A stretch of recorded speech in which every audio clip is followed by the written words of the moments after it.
Hanımlar beyler tekrar hoş geldiniz. Bugün Google Anti-Gravity'ye bakacağız. Özgür, ne bu? Ne işe yarıyor? Ne işe yaradığını da bilmiyorum, ne olduğunu da bilmiyorum. Çünkü denemedim ben de.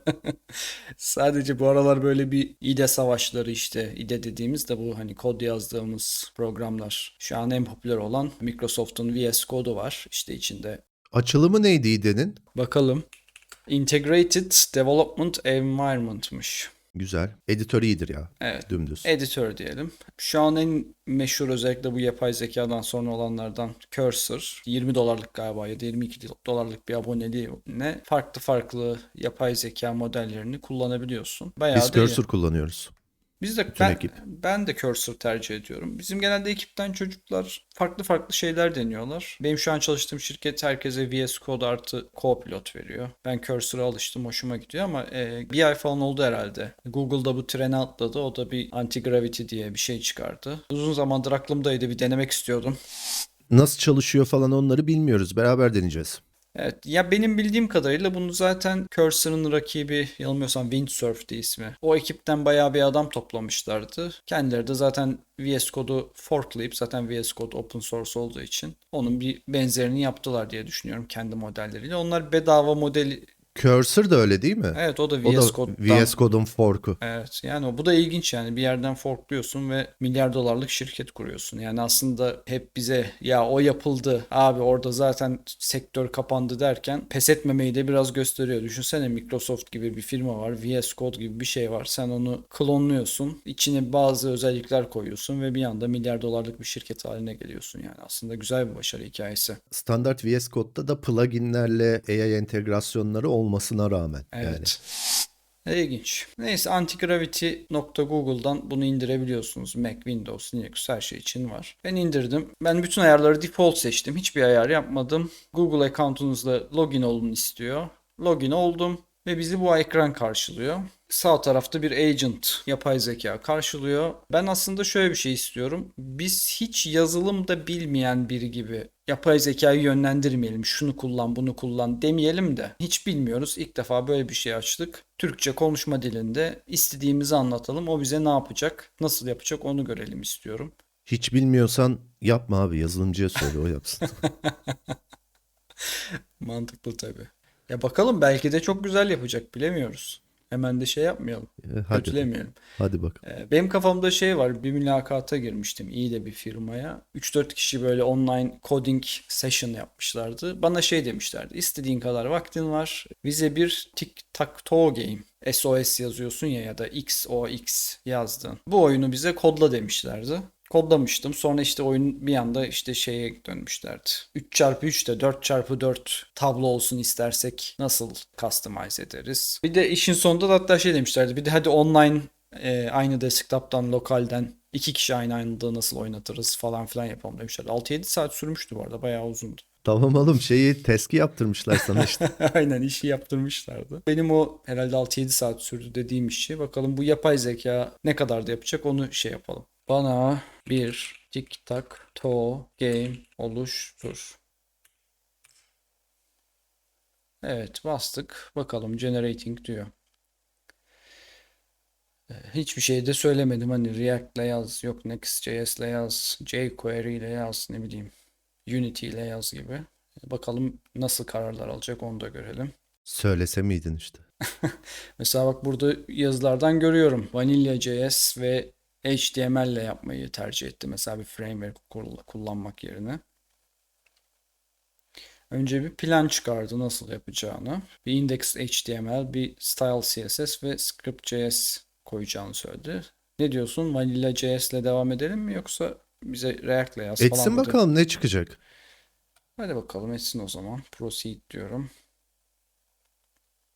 Bayağı da hızlı planladı. Şey güzel ama direkt çat çat çat yapmaya başlamadan önce sana bak bir plan çıkarması, burada implementation plan dedi. Mesela bunu bir product Evet, o güzel. manager assign de edebilir. Benim şikayet ettiğim Cloud Cursor kullanırken kısım oydu. Ama ben çok onun ayarını da açmış olabilirim. Belki onun da şeyi vardır. Önden izin ver falan gibi. Ya zaten o kadar çok ayarları var ki artık ben o ayarları ayarlamak için de yapay zekadan yardım istiyorum. Yani Bir de şeyler falan çıktı artık işte. Kuyruğunu yiyen yılana döndüğü için. Kurallar falan belirliyorsun işte birçok kullandığın framework sana LLM'e uygun kural dosyası veriyor. Diyor ki bunu da koy içine bundan yapsın diyor işte Tailwind'in ya da ne bileyim bazı UI framework'lerin falan da var içine koyuyorsun. İşte cursor yaparken hep onu baz alarak saçma sapan şeyler önermiyor sana falan gibi. Ben şöyle kullanmıştım bir yerde. Onda çok faydası oldu. Mesela Cloud'da cursor'ın içinden koddaki problemi bulamadık, tamam mı? Ondan sonra dışarıdan kendi uygulamasından ChatGPT ile konuşup o bir şeyler önerdi. Ona bu sefer şey dedim, ya tamam bunu şimdi bir tane developer AI'ya uygun şekilde prompt olarak hazırla bu önerdiklerine. O onları denedi. Çıktısını tekrar ona verdim falan. Böyle iki AI'yı birinin bir developer bir de manager gibi birbirlerine feedback verip prompt verdirerek problemi çözdük. İlginç. Bu arada yaptı bile oyunumuzu. Player X turn bastım. Player Y turn X turn Y turn X turn X win. Bayağı da güzel bu arada ya. Yani benim Tasarımını yaptığımdan falan güzel yapmış. benim yaptığımdan daha iyi olmuş. Abi sırf bu şeylerle çok uğraşırsın ya. Şu Şu hover'lar ekrandaki, evet, hover'lar, border'lar, gölgeler falan. yani şeyin gelişi falan O bile bile çok yeter. güzel efekti falan. Yani teşekkür de edelim değil mi yapay zekaya? Neyin ne olacağı belli olmaz. Abi et. Sen et abi. Sen kibar ol. Ben Ne insanlığımdan çıkarsa bahtına. vazgeçmiyorum. Teşekkürler. Çok güzel oldu diyorum. Sonra da ekliyorum. Oyuncunun iki oyuncunun farklı bilgisayarlardan aynı anda oynayabileceği şekilde değiştirebilir misin? Kibarlığımdan da ödün vermiyorum. Değiştirebilir misin diyorum. Bak değiştir yap et demiyorum Abi ya. sen kibar ol. Yarın öbür gün ne olacağı belli değil. Gerçekten öyle. Bu arada şeyi görmüşsündür ya da duymuşsundur belki bu Tailwind mühendislerinin %75'ini işten çıkardılar. Kullanım oranı inanılmaz artıyor çünkü bütün LLM'ler otomatik Tailwind'le yapıyor projeleri ama web sayfasına kimse girmediği için artık adamlar ürün satamamaya başlıyor. Yani kullanıcı oranı inanılmaz artarken satışlar ve web sitesi ziyareti bir o kadar düşüyor Hı yani. hı. Bu sebepten gelirlerimizin yüzde işte 70'i 80'i düştü deyip bayağı bir yazılımcı çıkardılar. Evrim Ağacı kanalında da onlar da kendi web sitelerinden o konuyla ilgili bahsediyorlardı. Bir şey yarattığında AI'ya gittiği için arama motorları da web sitesi klikleri, click rate'leri falan hepsi bitmiş yani. Evet, gördüğün gibi yaptı. Bir Node.js server kurdu. Bir yerde host edersek uygulamamız oldu. Sorsana bunu şimdi ben bir sunucuya atsam 100 kişi nasıl oynayacak diye. Tamam. Bunu bir yere yükleyip insanların üye olabileceği ve yüzlerce farklı kişinin arkadaşlarıyla oynayabileceği bir uygulamaya dönüştür.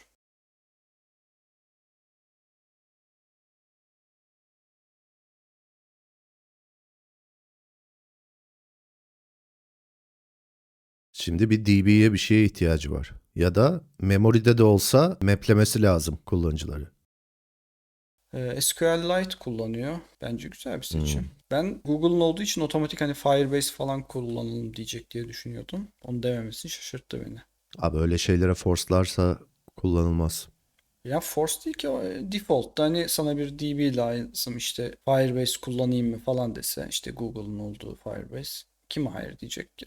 Ben. Evet, creating database and updating server diyor. Ya hiç de kontrol etmeyince gene böyle bir içim rahat etmiyor. Lan ne yapıyor bu acaba diye bir endişeleniyorum ama şimdi ne yaptı bakalım. Hala bir şeyler yapıyor generating diyor. Rematch, leave room gibi butonlar falan koydu. Room ID falan. Güzel çalıştı aslında. Güzel işler yapıyor.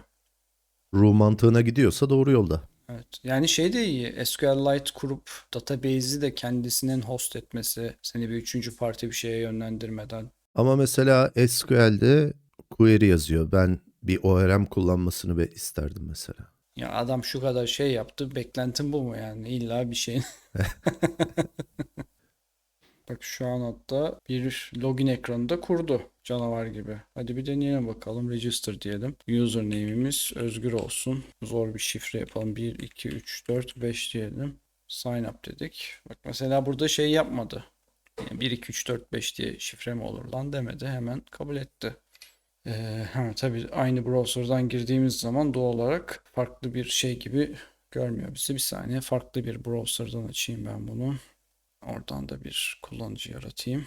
Evet, şimdi burada Find Random Match var. Create Private Room var. Hadi bir tane, Hadi be, random match falan. evet, Private Room diyorum. Room ID'mizi verdi şuraya. Bunu kopyalayıp diğer browser'da yapıştırıyorum. Room code deyip join diyorum. Your turn diyor. Evet, diğer browser'da da görebiliyorum bunu. Patladı. Evet, patladı. Patlattım. Yani tıklayamıyoruz şu an. Evet, ilkinden sonra patlıyor. Yani bir o tıkladı, bir bu tıkladı ve patladı. Bunu gelip söyleyelim anti-gravity'mize. Oyuncuların ilk hamlelerinden sonra oyunu oynayamıyorum ve takılıp kalıyor. Bir kontrol eder misin? Rica etsem. Canım benim. Identified issue diyor. Room ID is not sent to clients during game start. Problemin bundan olduğunu tespit etti. Hadi bakalım. Heyecanla bekliyorum. Siz ilk hamleden sonra da devam mı edecektiniz? Onu ben düşünmemiştim ki. Çok haklısın. Ne diyor? Çok haklısın Özgür. Ben bunu nasıl atladım? Evet, şu an bize bir gönderdi. Bakalım. Önce şuradan bir sayfayı refresh ediyorum. Tamam, buna welcome Özgür dedi.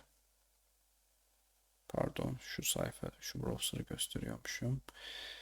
Evet, buna da welcome Ergin dedi. Diğer browser'da da Özgür dedi. Create diyorum. Şunu kopyalıyorum. Geliyorum diğer browser'ıma. Burada da ne kadar zor oldu. Kat kat şey açınca. Join diyorum. Geldim. İlk rakibe verdi ilk tıklamayı. Tamam. Buna tıkladık. Diğer abiye geldik. O da tıkladı. Diğer abiye geldik. O da tıkladı. Bak bir de adama laf ediyorsun ya. Adam gerçekten çözdü adam. Ben daha iki browser arasında geçiş yapamıyorum. Burada adama Oğlum laf. bir win yap ya. Peki tamam hadi. Bakalım ne olacak. Hah, güzel. Re- Rematch'te devam et yine. Güzel. Yani bence gayet başarılı. Ne diyorsun? Ya güzel, sen hangi modeli kullandın bunda? Seçili model var mıydı? Gemini 3 Pro High. Gemini Pro da 3 Pro da iyi ya. Belki burada şeyi de yapabiliriz. Şimdi bu yazdı ya oyunu. Hı hı. Şu anda mesela ben hiç yazılım bilmeyen biri olarak bunu yaptırdım ve şimdi şunu yazsam. Ya ben bir yazılımcı değilim. Kodlama bilmiyorum. Bu dilleri de bilmiyorum.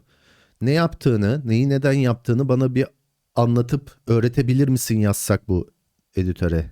Ne diyecek? Bakalım diyelim. Bu arada şu da önemli bence. Bir önceki videoda hani iyi bir yazılımcı aslında güzel sorular soran. Yani en başta hatta soru soran yazılımcıdır diyorduk ya. Aslında burada birazcık bunu da belki yapay zekaya sormak lazım. İşte böyle bir şey yaptım. Bu uygulamam hacklenebilir mi? Nasıl hacklenebilir? Hacklenmemesi için neler yapmalıyım? Evet, güvenlik açığı var mı burada? Sence memory leak var mı? Daha iyi nasıl olabilir falan gibi. Onlar da sorgulatılabilir, doğru. Şu an şunu yazıyorum. Her şey çok güzel. Bana tüm projeyi özetleyen, neler yaptığını, neden yaptığını anlatan bir dokümantasyon hazırlar mısın? Bu yaptıklarını geliştirmek için Bana öğret, ben yazılımcı değilim gibi bir tamam. şey ekle. Dokümantasyon hazırlar mısın diyorum. Yazılımcı değilim. Bunları nasıl öğrenebilirim? Bana bir yol haritası da çıkar. Son olarak şunu da ekliyorum. Bu projeyi daha iyi hale getirebilmek için sonrasında neler yapmam gerekir?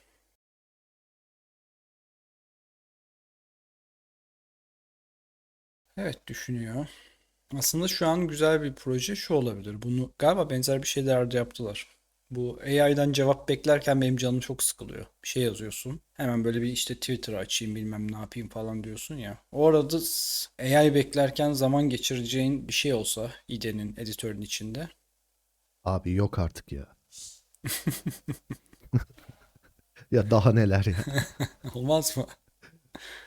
Abi siz nasıl bir psikolojiye girdiniz yani? Şurada beklettiğine 15 saniye mi 30 saniye mi? Bu ADHD nerelere geldi? ADHD pandemisi mi yaşıyoruz biz? Evet, çıkardı. Kapsamlı rehber. Harika bir iş çıkardık diyor. Sıfırdan başlayıp önce basit bir oyun sonra çok oyunculu bir sistem kurduk falan diyor. Üyelik veri tabanı bilmem ne falan fiştan. Frontend, görünen yüz diyor. HTML, CSS, JavaScript. Neden Vanilla JS kullandık diyor. React veya Vue gibi hazır kütüphaneler kullanabilirdik. Ama öğrenme aşamasında ve bu ölçekteki bir projede saf JavaScript kullanmak işin temel mantığını anlamak için en iyisidir diyor. Aslında biz en başta bunu öğrenmek Mantıksız istiyoruz değil. demiyorduk bu arada. Bunu şu an uydurdu bence. Öğrenme kısmı en azından. İlk başta bilmiyoruz bize öğret gibi bir şey demedik. Kafadan yazdık. Evet, ilk başta onu demedik ama anlamlandırıyor yani neden yaptığını. Söylediği de çok mantıksız değil. Evet, backend tarafında da Node.js'i kullandık diyor. Gene JavaScript'le. Canlı telefon hattı gibi sürekli bir açık bağlantı kurduk diyor. Bilgileri de Database SQLite'a yazdık diyor. Senin için öğrenme yol haritası. Bir, temeller diyor. İnternet nasıl çalışır? HTML, CSS bunları öğren diyor. Kendi kişisel web siteni yapabilmelisin diyor. Sonra etkileşim için JavaScript öneriyor. Mantıklı. If else'leri falan öğren diyor. Kod Akademi ya da JavaScript infoyu kullanabilirsin diyor. Basit bir hesap makinesi veya to-do list yapabilirsin diyor. Ondan sonra da sunucu dünyası, Node.js ve veri tabanını öğrenmen gerek diyor. Bu projeyi gelecekte nasıl geliştirebilirsin? Liderlik tablosu, evet leaderboard iyidir. Oyun içi sohbet, chat uygulaması, bunun mobil Güzel. hali. Arkadaşın yoksa yapay zeka Soket kurmuş zaten. Chat de yapılır oradan. Aynen. Şey kendisini de öneriyor bak. Arkadaşın yoksa yapay zekaya karşı oynayabilirsin diyor. Güzel yani bence aslında bayağı çok şey yapıyor yani. Ya ben açıkçası seninle oturalım sıfırdan hiç yapay zeka kullanmadan yazalım desek bu kadar yazamayız herhalde. Ya görseli kesin böyle olmaz. Ya belki evet lojik kısmında daha değişik şeyler deneriz ama Bir sürü de uğraşırsın işte. evet. Bunlarla uğraşacağımıza, o sintaks hamallığı dediğim, onunla uğraşacağımıza artık o memory leakler, mimari, güvenlik bunlara kafa yormak için vaktimiz ve enerjimiz açılıyor. Yeni öğrenmeye başlayan için de mentorluk abi sonuçta baksana söyledi sana al bunu şimdi buradan gir Gemini'nin ya da ChatGPT'nin portalına. Burada söylediği, önerdiği kavramları konuşarak anlat. Oradan muhtemelen sana videolar, şeyler de çıkaracak. Sonra tekrar geri dön onları uygula buraya. Yani bayağı bir eğitmen ve şey haline çevirebiliyorsun. Hele bir de o cross yaparsan iki tane modeli ya da iki tane portalı bir tanesini şey gibi konumlandırıp fikir sorduğun bir tanesi de sadece o çıktıları development yaptığı developer gibi. Onun içinde mutlaka bu IDE'nin içinde, editörün içinde olsun dediğimiz kısım o. Bir cursor, VS Code plugin'i, Google Anti-Gravity de olur. Muhtemelen başkaları da vardır, onlar da olur. Sen onun UI'ni seviyorsundur, onu kullan. Önemli olan işlevi. Bunun içinde Gemini 3 Pro modeli varsa onun içinde de aynı model var yani. Biz Cloud seviyoruz bu arada. Editörün içinde ben Cloud'u kullanıyorum. Dışarıda da fikir danışıp tartıştığım ChatGPT kullanıyordum. Gemini 3 Pro'dan sonra ona geçtim. Onunla tartışıp development tarafında Cloud'a editörün içinde yazdırıyorum son durumda. Ama hangisini kullandığımızın da çok önemi yok. Modele de bakın. Yani yaptığınız projeye dile göre değişebilir. Bir dilde ya da projenin yapısına göre işte Gemini 3 Pro çok daha efektif olabilir. Birinde Cloud daha efektif olabilir. Onu biraz deneme yanılmayla bulmak lazım. Başlangıçta ben de bayağı denemiştim. Bir de gördüğüm kadarıyla en iyisi bu diyebileceğim bir şey yok yani aslında hepsi mevcut alternatiflerin hepsi iyi. Biraz burada artık sana hangisi kolay geliyor, sana hangisi daha kullanılabilir geliyorsa senin için iyi olan o diye düşünüyorum. Aslında bir sonraki videoda da bilen biri olarak doğru yönlendirmelerle bir uygulama yaptıralım. Hatta logosundan renk paletine kadar, hatta bunu bir yerde host etmeye kadar her şeyi yaptırtalım bakalım. Orada nasıl bir sonuç çıkaracak bize. Güzel, database bağlantısı falan full production'a gider gibi. Zorlayalım bakalım nerelerde ne açıklar bırakıyor. Siz de kullandığınız AI modellerini, iyi sonuç aldığınız ya da zorlayan kısımlarını yorumlarda yazabilirsiniz. Onlar üzerine tartışalım. Anti-Gravity'yi kullanan varsa deneyimlerinizi paylaşın. Ya da bizim hiç burada bahsetmediğimiz farklı platformlar kullanıyorsanız, memnunsanız onları da paylaşmanız güzel olur. Belki hem onları da deneriz ya da üzerine birlikte tartışabiliriz. Özellikle ben bu 3 boyutlu 3JS'te değişik işler yapıyor insanlar, onu görüyorum. Bir de öyle bir şey deneyelim, olmadı işte 3 boyutlu bir Super Mario real time kontrol edebileceğimiz falan bir oyun yapalım, olmadı. Oyun işleri genelde daha kompleks Evet, problemler güzel. içeriyor. Hatta oyunu bir yerde host da ederiz. Ya da onu bir open source şekilde yayınlarız. Belki farklı Ha, güzel güncellemeler, olur. istekler gelir. Okey o zaman. Şimdilik görüşmek üzere. Tamamdır, görüşürüz.